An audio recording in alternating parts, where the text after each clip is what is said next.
Hey folks, End All Be All here, and we are back with the finals of week two. It's been a good week so far. We are at 2-0 so far. We've defeated the first two opponents, and we're at somewhere around the 600 rank or so. So here's how I think about the new skill ratings and the rankings and all that. I mean, rather than thinking about it as a static metric like what a legacy championship banners used to be, we should think of this as a range, the new one. And what do I mean by that? For me, for example, I believe that my range in ranking and skill rating is going to be between rank 300 and rank 1000. Every time that I fall above rank 300, that's when I start to get 0 and 3s and start losing almost all my matches because just the roster differential is too much and the caliber of player also is too much. And every time I fall below 1000, that's when I start to go above like 3 and 0 or so. And between 300 and 1000 is my range. That's where I will keep fluctuating. And most likely that's where I will end up the season as well. I'll get 1 or 2 and 1 during as long as I'm within that range. So I think it's important for you to recognize that range. And I've spent about 6 weeks now in this new Grand Arena format, and I think that my range is between 300 to 1000. It's going to be different for different people. People at the top end of the roster, the really skilled players, their range might be 50 to 200. Once they reach 50 to 30 or something like that rank, that's when they start losing more matches and then fall back into the hundreds. And then once they fall below 300, 400, then because of the strength of their roster, their mods, they'll again, be able to climb back very easily to those top spots.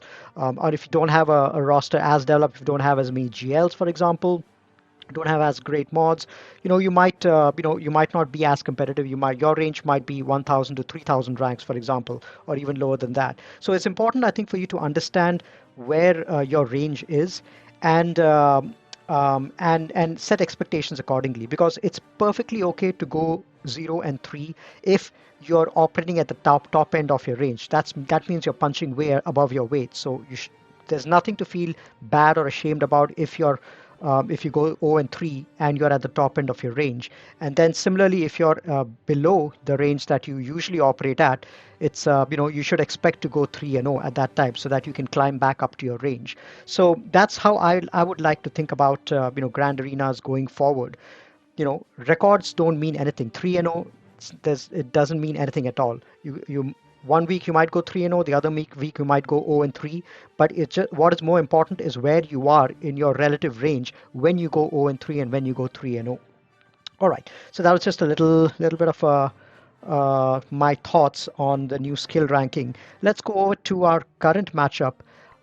We are in a finals. We are facing Mini JW88, aka Jutchberg, who is from the guild Wolfpack. So Wolfpack is the very first time I'm facing an opponent from Wolfpack. I've got a lot of good friends in Wolfpack. It's an amazing guild, really good, very, very serious about TW, and they perform really well as well. I've got quite a few good friends there. My, Gom and Solo, my Gambit buddies are there as well. So really was looking forward to this particular match. These guys, all of them, they know tons of counters. They've got their mods set just right. So it's always a challenge going up against someone from Wolfpack. And uh, JW82 has achieved a rank of 717 Kyber before, and about close to 920k legacy lifetime banners. And you can see from here they've got all the GLs. Relic at least 8, except for SLKR, everyone is Relic 8 at least, with Luke at 9, which is what you would expect. Pretty close to me in terms of GP, about 500k more than me, but that's basically the same thing. But they've got an advantage in terms of relics and mods, I would say. But I have I think slightly more legacy championship banners, but that doesn't really mean much in this new format.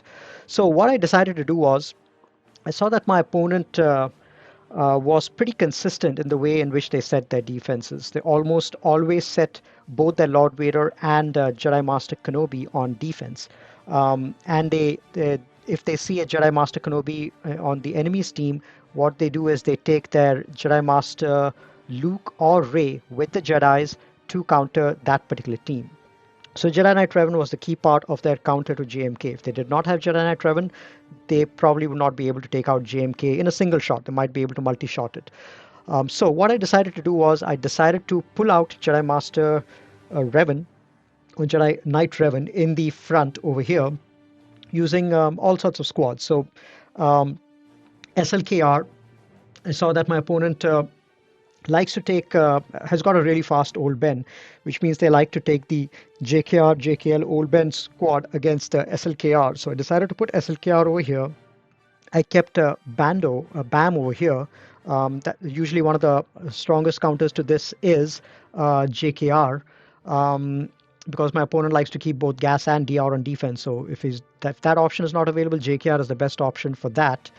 And then I kept a Treya squad and then a Darth Revan under Maul. Typically, this is a weaker squad than the typical Darth Revan squad, but I wanted my opponent not, because my opponent is very comfortable with troopers. Didn't want them to use troopers on this, wanted them to use Jedi on this, because Basti or JKR lead is supposed to be a pretty consistent counter to Maul leading Darth Revan.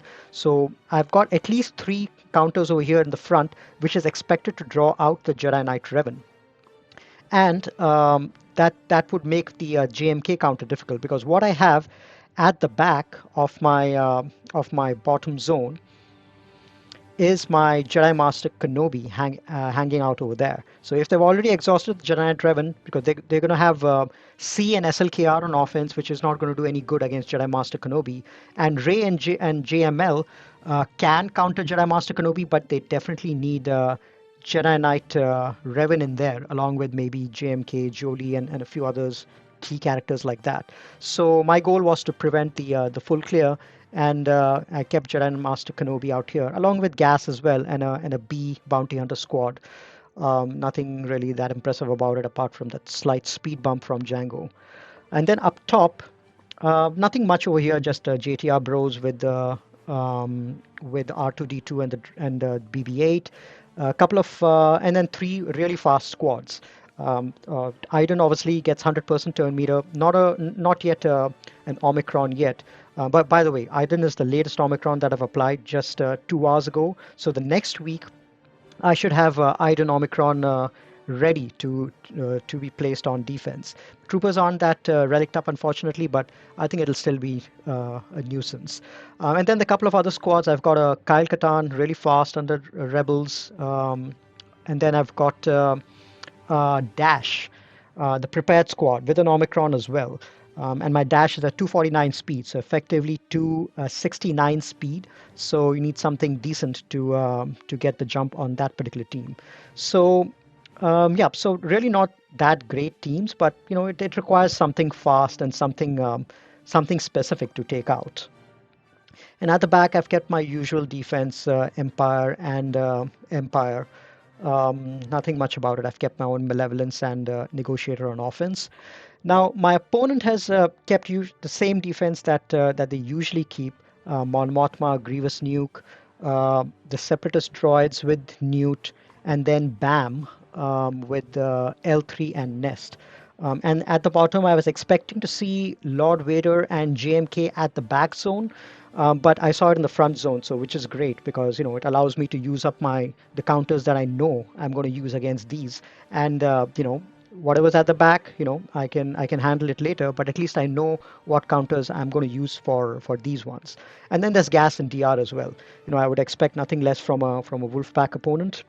So it's a really spicy bottom wall, and it's gotten a lot of holes for them in the past, and that's what we have to go up against. That Darth Revan is 350 something, so with the Talon in there will be 370 something speed. So my troopers are faster than that, but with an R5 Sith Empire trooper, I'm not going to risk my troopers over there, just because I don't think my troopers have the firepower to maintain the TM train by killing down Sith Eternal or the Sith Empire trooper. Okay, so let's get started with the first match. Now, I don't have my Jedi Master Kenobi, on offense. So this is the counter that I've been using in Arena to climb against Jedi Master Kenobis. And as long as Gas or R2, Gas or Padme is in there, it's no problem at all. This counter works for me 100% of the time. There's a series of sequence of events that takes place, and I've got that routine down, and this counter is very consistent for me in the arena. The problem over here is R2D2, and not just any other R2D2. This one is at 331 speed R2D2, which under JMK makes him at 361 speed. Now that's a problem because I need to mark Cat and then do a couple of whirlwinds on her for this counter to be successful. And my Revan is slower than the R2D2. So R2D2 is going to hide everyone, and I'm not going to be able to counter to mark Cat right away. So I'll have to get that whole process is going to get delayed, and the whole thing would be a mess. So but I had no other choice. I needed to make this work somehow.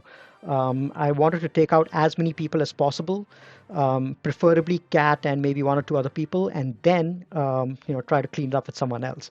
So here you can see that's another advantage of R2D2 is that he stuns. So here you go. My Revan has not yet moved, and R2D2 um, has already hidden everyone, including Cat. So it's a problem. My two whirlwinds are delayed now. Typically, by this time, I would have already marked Cat and done my first whirlwind with Ray, and then followed up with a second whirlwind after that. But that's not the case. So R2D2, as fast R2D2 especially makes this comp a little more tricky. But I'm trying to, trying to get what I can done. So I still can't mark Cat over here. She's still under stealth. So I have no option but I'm going to wait a little bit more before I go into the ultimate, because I really, really do want to mark Cat and take care of her before Kenobi reaches his ultimate.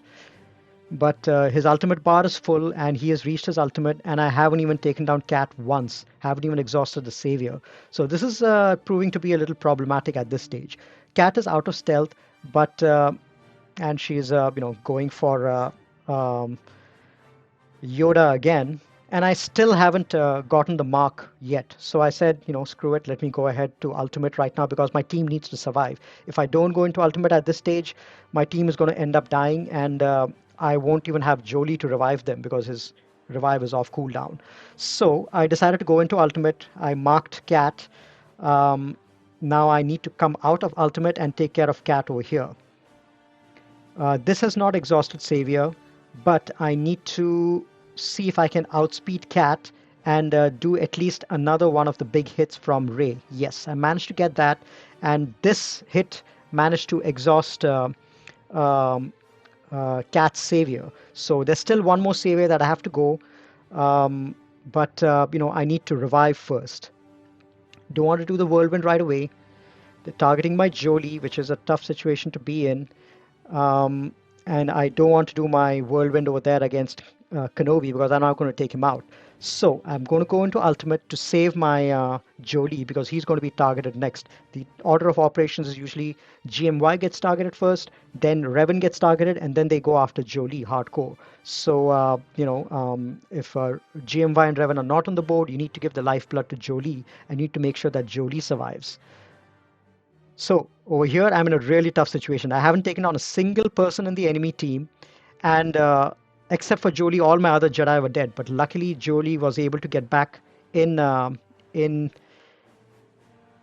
form and revive my Jedi, but not before he was taken out. Now I managed to land one mark with the Revan and go after his Cat. And with a whirlwind, I was able to take out. Cat. So now we are in a more comfortable position. But my Ray is almost at death's door. So I need to be really, really careful. I want to take out at least one more person. I know I'm not going to win this match. There's only 1.5 minutes left, and I don't have Jolie. So I'm definitely not going to win this match. But I can potentially take out another person. So let's wait, and there we go. We come out of ultimate and don't do much damage over there, but we let's see if we have our mark available to take out someone else. There's damage immunity on Kenobi, but I want to take out R2D2, so I put a mark on him. And let's see if we can't land a whirlwind. There we go. One whirlwind and R2D2 is gone.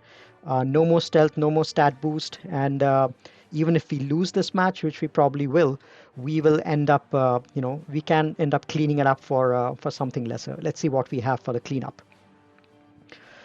So pretty unfortunate outcome. I mean, R2D2 did make it tricky, but you have to be prepared for all eventualities when you go up against any opponent. So here you can see my team got taken out, but I took out a couple of characters at least, so that I think I'm feeling a little better about. At least the team was not intact. But I want to go ahead and take care of a few other teams before I clean up the Kenobi. All right, so this is something that I showcased in my last video, is taking in Watt with JML against Lord Vader. I find this counter to be way more effective, way more consistent than by going in with SLKR and Watt and Night Sisters, which is anyway going to get fixed soon, or even by going in by Jedi Master Luke by himself. Yesterday, in fact, in Zaret's final match, he took in against the same comp, Maul, Vader, and Thrawn, which is supposed to be the trickiest comp. He took in his own Jedi Master Luke with Cam and a few other Jedi, I think Hermit Yoda and Shakti and all that. And he wasn't able to get them down. It was a multiple shot. But with this particular counter, with Watt in there to give the taunting tech to Jedi Master Luke, he's always going to be topped up at full protection. He's always going to be free of debuffs, so no ability block from Vader and all of that other stuff, no healing immunity and all that other crap. And these guys have no way to get around taunt except for Maul with his when he reaches 5 stacks. He can reduce cooldown on one person outside of taunt, and then obviously Vader when he goes into Merciless. So the important thing in this counter is to make sure that Maul and Vader are kept in check. Thrawn is kept in check so that he doesn't fracture Jedi Master Luke. But as you can see over here, with Watt giving the tank tech, the battle goes extremely smoothly, more smoothly than you would expect from this particular comp. And this comp breaks up a lot of teams on the enemy side. Maul, Thrawn, Vader, all of that. But yeah, so here you see that Vader goes, Maul goes, and reduces the turn meter on, or reduces the cooldowns on Jedi Master Luke. That's the best case outcome. If he reduces the cooldowns on Shakti, that is the worst case scenario because you won't be able to cleanse right away. And I've practiced a ton in Arena with the same squad, with Piet in there instead of Thrawn as well. But always the same outcome. I always end up winning with all 4 Jedi remaining. Watt dies most of the times, but the other 4 Jedi are always remaining behind, even if Shakti gets her cooldowns reduced. So the main thing over here is because you don't have damage dealing Jedi, the main thing that you have to do over here is make sure that you get to your ultimate as soon as possible. Cleanse when you can, and then start spamming the lead ability to get to the ultimate as soon as possible. And the way I decide who to give the ultimate, who to give the lead charge to, is to basically whoever has used the ultimate ability, the lead ability, I give that to them because I know that then the next time when I circle them, the lead ability is going to be off cooldown. So Thrawn was an ability block, but over here you see I was able to take care of Royal Guard. And then now I need to take care of Thrawn because he's not ability blocked and he's going to fracture someone, fracture my GL right away. Now, still a little bit away from the ultimate for Lord Vader, so I reduce his cooldowns over here so he doesn't do anything funky. And now I take care of Vader immediately because Maul is ability blocked. But Vader, I tried to apply an ability block with Old Ben, but that didn't land. So now I've got no other choice but to take out Vader before he goes into ultimate. Another efflux, and I was able to land an ability block, which is great. Now I need to take out Vader before he goes. And there we go. One lead ability, another one, and I think this should get the job done. And this goes much smoother if your JML is R9. With R8, you might struggle a little bit. You might not get people down as easily as this. But with R9, it's an extremely, extremely smooth counter. So there we go. Before the enemy Lord Vader reached his ultimate, we have reached our own ultimate. We don't pop it yet because I want to save the cleanse. The Vader goes and reaches his ultimate. No surrounding allies to drain mastery from, but we do our own ultimate and manage to cleanse all of the debuffs, which is great. And I'm even able to keep Watt alive by, so Watt can basically use, cleanse his own debuffs, and then the rest of my team now is in a very, very good position. All I need to do is keep cleansing the debuffs, keep keep keep the cooldowns on off for Lord Vader. So whenever I get a chance, I reduce his cooldowns, apply ability block, and heal up my team when I can. So you can see over here, I'm doing it's pretty smooth so far. Whenever there's no ability block, I make sure I use JML's middle ability to reduce cooldowns on Lord Vader, and then call everyone when I can. Master's training on Luke as well as Shak T. And keep calling Hermit Yoda to heal. And you can see over here, with 2 minutes left, there's absolutely no danger. There's, this counter is going very smoothly. And, even Watt has got no chance of dying.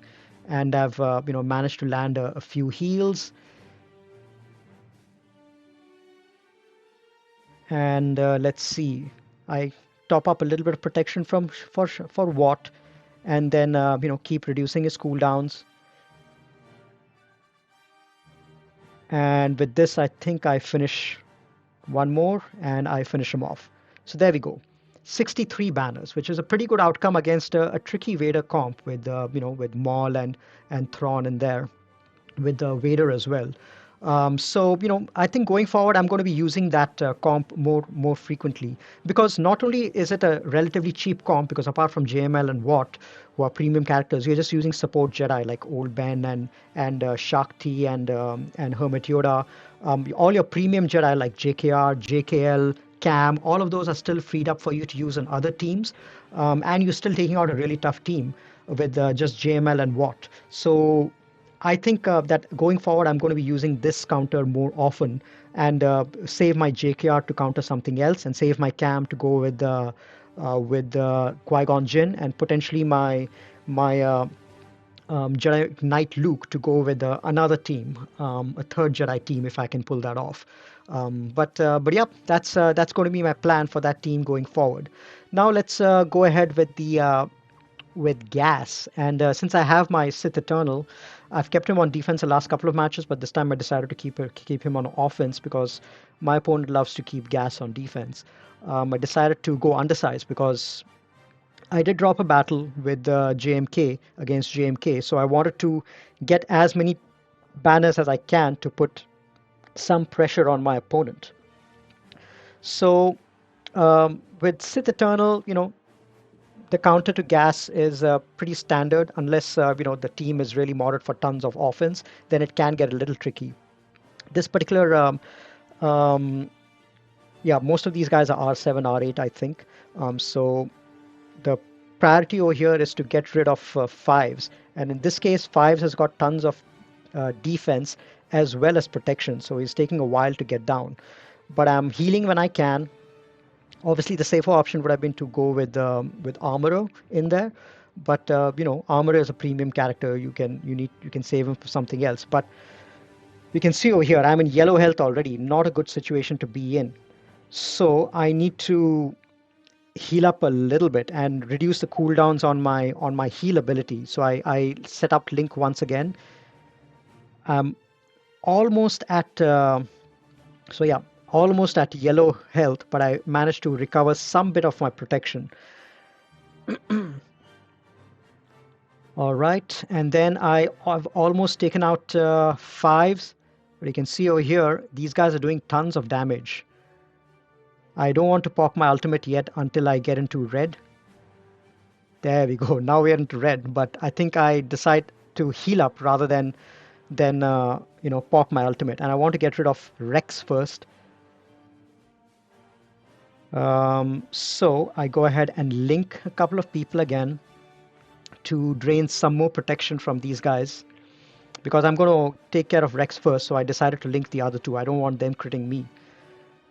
So it was close, but I've got my C modded for health, about 190k health, so did manage to get them down and recover most of my health. So did briefly dip down into red health, which was a little problematic, but was able to get a decent job done.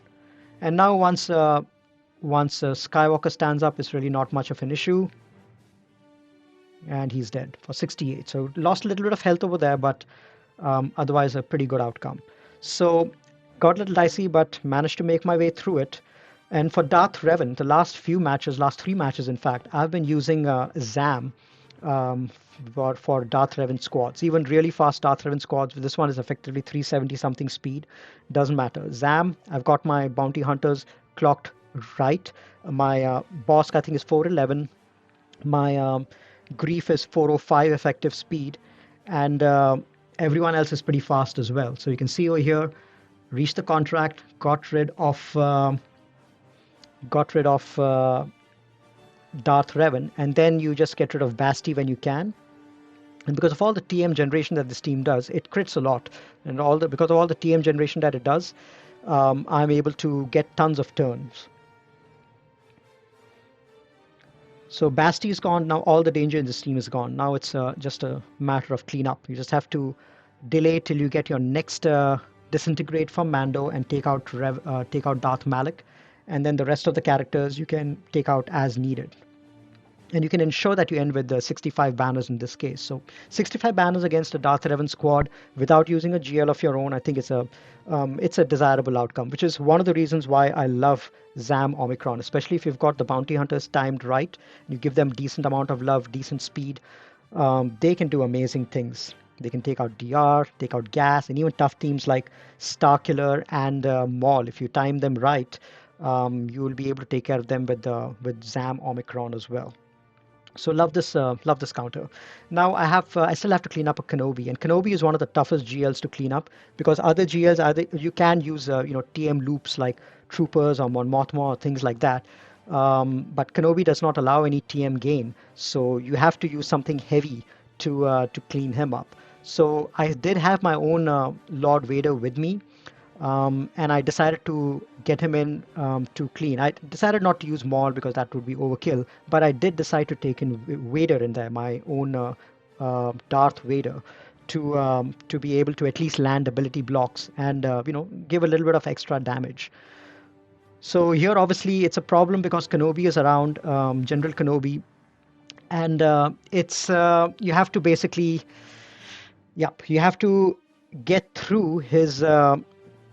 You have to get through the Kenobi before you can even target anyone else, because that's one of the weak points of the Lord Vader squad is they can't ignore taunt. Except for Vader with Merciless, the rest of them I can't ignore the taunt. So I don't have any other option but to chew through Kenobi. I have to chew through his savior, chew through him again, and then I have to target down Snips and JMK. And all this I have to do before the time runs out. Already 1 minute gone and haven't made much progress at all.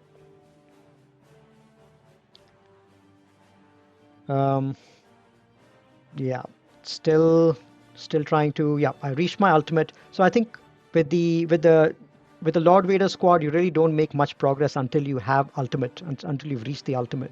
That's one thing that is unfortunate about him, because the other GLs, they do a decent job even before their ultimate. Rey can do the whirlwind, Kylo can do SLKR can do some really funky stuff with the stuns and the swipe. But unfortunately, Lord Vader only reaches his full potential after the ultimate. Anyway, I think this exhausts his savior. Yep, there we go. So that exhausts his savior functionality. Now I need to kill him again. He's given healing immunity or damage immunity over there. So I have to wait a little bit more. So it takes a while to chew through, but once Lord Vader gets going, he gets going. Once he has a couple of ultimates under his belt, he can melt teams, including Kenobi teams. I didn't have my gas. If I had my gas on offense, I would have probably used that as a cleanup. That's a more reliable cleanup if Cat is not there. But in the absence of gas, I had to use something heavy like Lord Vader to clean him up. There we go. Now Kenobi is gone. Then we get rid of Ahsoka, and then it's just a question of getting through Kenobi. And yeah, this is just a matter of time. There we go. 43 banners. So I did drop 20 banners, but because I did efficiently on the other battles, I got like a 68, 65, and 63. My average coming out of this was 62, even though I had to double shot this one particular squad. So I was in a decent position so far. At the back, no GLs as I expected, and these are all teams that I was expecting to see, JTR crew and all that. So, having to spend our Lord Vader was not expensive at all. We are in a situation where we don't have any GLs though on offense, so we have to be pretty tight and play the rest of the counters appropriately so that we don't lose anything. Because even another drop battle will mean that my opponent might get an upper hand. So let's go through these battles fast. We have the GG Nuke squad, which can be dismantled pretty easily with a CLS squad. Typically, since there's no IG 100 to hide Grievous, you can go after Grievous right away and kill him, especially with the exposed damage and all that. And then it's just a question of getting the other droids down.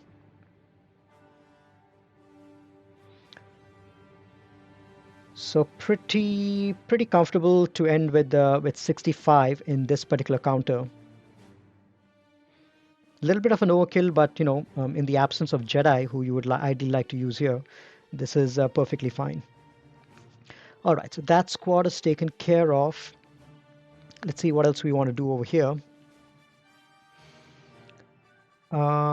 Right, the next battle, I think we decide to go in for Mon Mothma.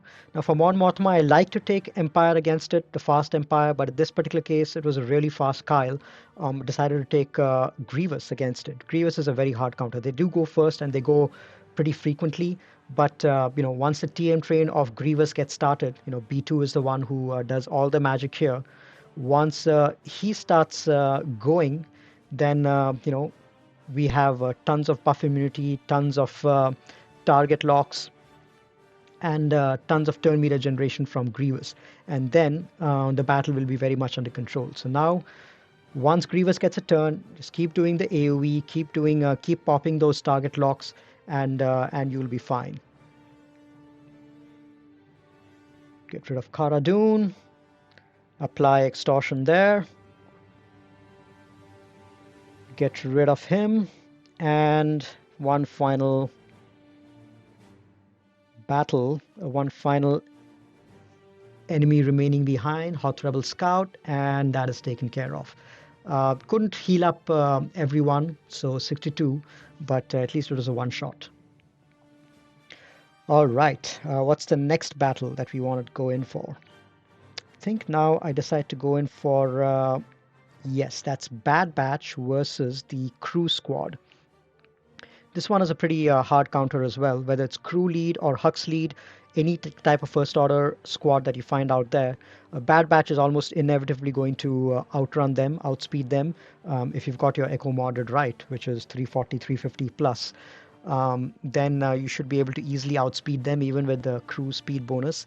And then you just daze them, dispel them, and stun them and control them. So pretty simple battle. There was no Qui-Gon Jinn, otherwise I would have used Bad Batch against them. But typically, in the absence of Qui-Gon Jinn, I usually use Bad Batch against Separatists or First Order. Those are good squads. All right, so pretty quick battle for a 65. So I'm trying to be as efficient as I can in getting banners because of that one dropped battle. And then and against BAM, I would have liked to take Jedi Knight Revan, but obviously I didn't have that option. So the next best thing is the Qui-Gon Jinn Nuke Squad with Jedi Knight Anakin. Now, this team has got tons of survivability, and nothing's going to happen until Qui-Gon Jinn dies. So the main aim of the game is just to hang around, not use Jedi Knight Anakin's AoE until Qui-Gon Jinn has had a chance to go. So hold the AoE because you never know when Qui-Gon Jinn will be killed. You don't want to do the AoE and then have have them quick kill Qui-Gon Jinn, and then you'll be out of luck. So hold the AoE, see if you can get a few characters down. There's one risk in this particular battle is if Bam applies healing, or rather he applies damage immunity on a character, and then your Qui-Gon Jinn gets killed. Then Anakin does the AOE, and everyone dies except those two characters who've got damage immunity. It would be Bam, and it would be one other character out there. So then you have to do what you can to survive in Qui-Gon Jinn's absence, to be able to take those two characters down once damage immunity expires on them. So that is always a danger when you're using this particular counter against Bam. But I was sure that I would be able to double shot it at least, even if a couple of characters are remaining behind on that team with damage immunity. So now you can see over here, nobody's got damage immunity. I'm still holding my AoE because I want to get that extra bonus buff from his death. And you can see over here, Bam is about to go. This team really shines when Cam is in there because of all the extra bonus damage that he gives out. So here I use the second ability, Humbling Bow, because that gives offense up. That's quite important. And now, even now, Qui-Gon Jinn did not get taken out. Now he gets taken out. And there you go. I've got offense up, and I've got foresight, and I've got the bonus that Qui-Gon Jinn gave on his death. And let me see if I can rewind a little bit to see what the damage was. There, 500 to 600k hits. No one's going to survive that. Even at R8 relic levels with stat sharing from Quill, they're not going to be able to avoid a 600k hit from Anakin. So this is a little dirty in terms of banners. I only got 54, but it's at least reliable for a one-shot victory, especially if you're running short on teams and you don't have anything that can reliably one-shot a high relic Bam Nest IG squad. This is a great squad in a pinch. Because Bam got his whistling birds off, everyone had healing immunity, so they didn't heal to full health and full protection on Qui-Gon Jinn's death. But if that hadn't been the case, then I would have gotten a 62 over there. 3 banners for losing Qui-Gon and full banners on the rest. All right. Now, troopers against this squad. I typically wouldn't have taken troopers against any squad involving B2.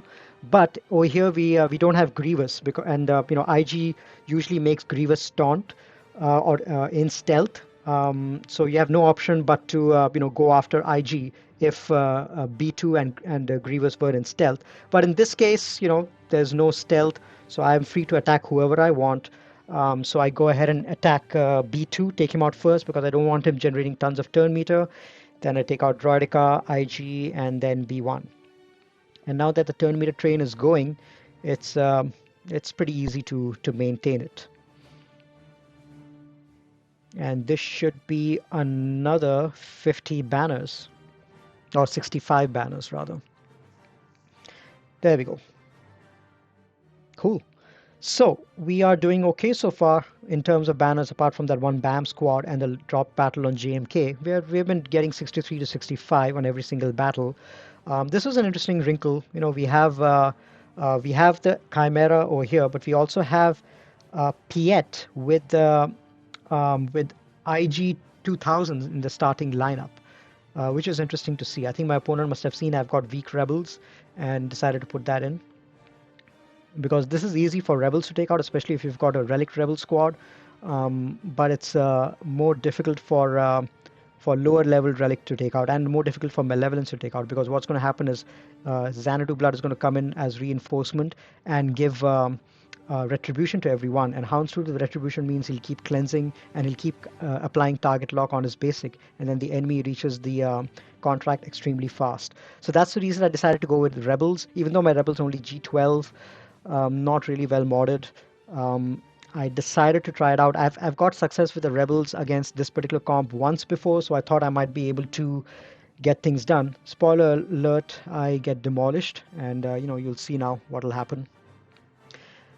I Yeah, my Biston gets taken out really early. Ideally, you want your Biston fast enough that he goes before the Piet ends up going. So the enemy Piet is R9, so he goes at 194 speed. Unfortunately, our Biston, being at G12, wasn't able to outspeed that. But if you've got a decently fast Biston who, after the 25% speed bump, gets to 195 plus, then and only then would I advise going with rebels against this particular comp. So this was a disaster. I ended up not killing any ship at all.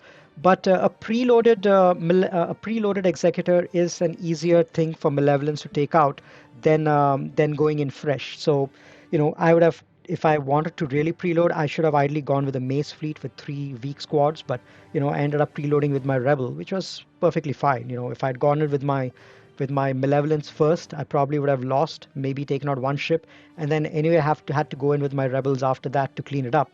So this is fine. It was just going the other way around. So there, everything is off cooldown, which is great. Now I just need to make sure that my malevolence is able to take a few ships out and make the cleanup a little easier. So basic over here, apply the debuffs, the buzz droids, and then so they're killing the right droids, so that my ship gets TM. Bring in Sunfac, not Sunfac, Spy, and the wrong one got marked, but that's perfectly fine. We almost got rid of Mandalorian. A couple of dodges there, which is unfortunate, but that's fine. Dodges are part of this meta, especially with all the evasion bonuses that Piet gives. Dodges should be expected in this fleet. Right, these set of buzz droids wasn't dodged, and I was able to take out Mandalorian, the Razor Crest, and now I was able to take out this one as well. Now, by the time Xanadu Blood comes in and gives retribution, there's no taunt on Bosk, and the other 2 ships have been taken out as well. So it's a much more manageable situation to be in.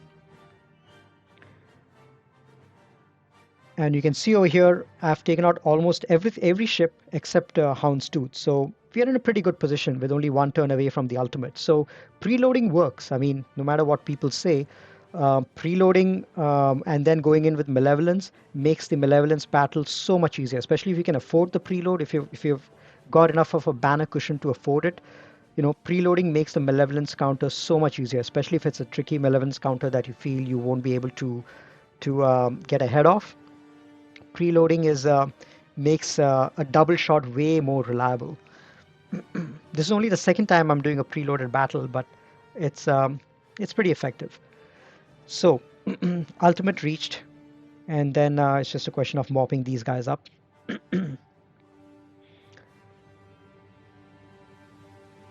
And there we go.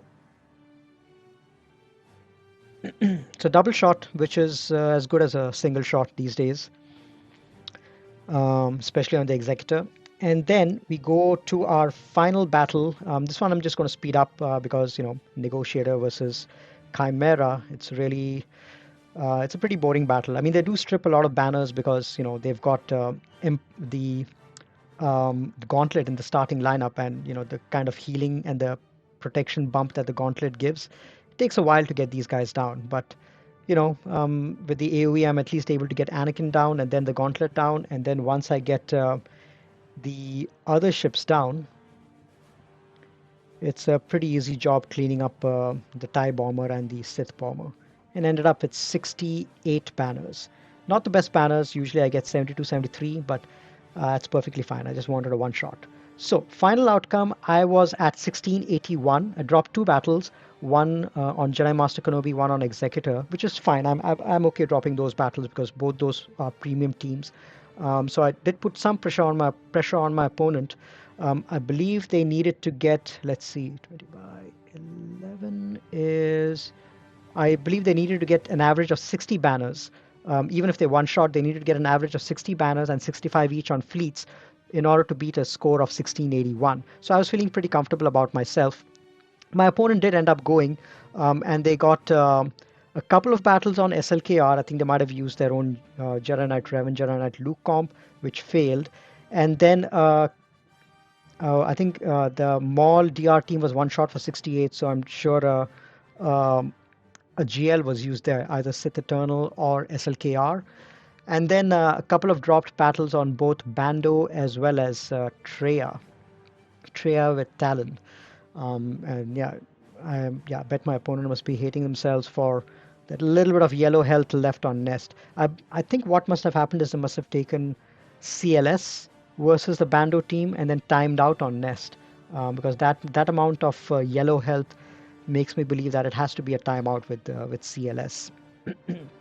They probably wanted to save the JKR for the back and ended up, or they wanted to save the JKR for the SLKR counter and they ended up using CLS over there. So that was the final result. After losing those few battles, my opponent did not attack anymore, left the top untouched, and just those two teams taken out down south, and nothing else. So this was the final result: 1681 versus 128. Would have loved to see what my defense would have done, but probably my opponent ran out of time, or they realized that they probably couldn't win with that many dropped battles. So it's perfectly fine. All right, so that's the end of this week, the second week. I believe I'm at rank 400 something right now after this victory, which means I'll start getting tough opponents for next week as well. I've so far I'm at 4-2 for the first couple of weeks. And all I need to do is I'll be really happy if I go 2-1, 2-1 in the next couple of weeks to end with 8-4. That I think is going to be a great season. I'll be more than happy with that. But I'll settle even for a 7-5, because that means I'm net positive from where I started the season off.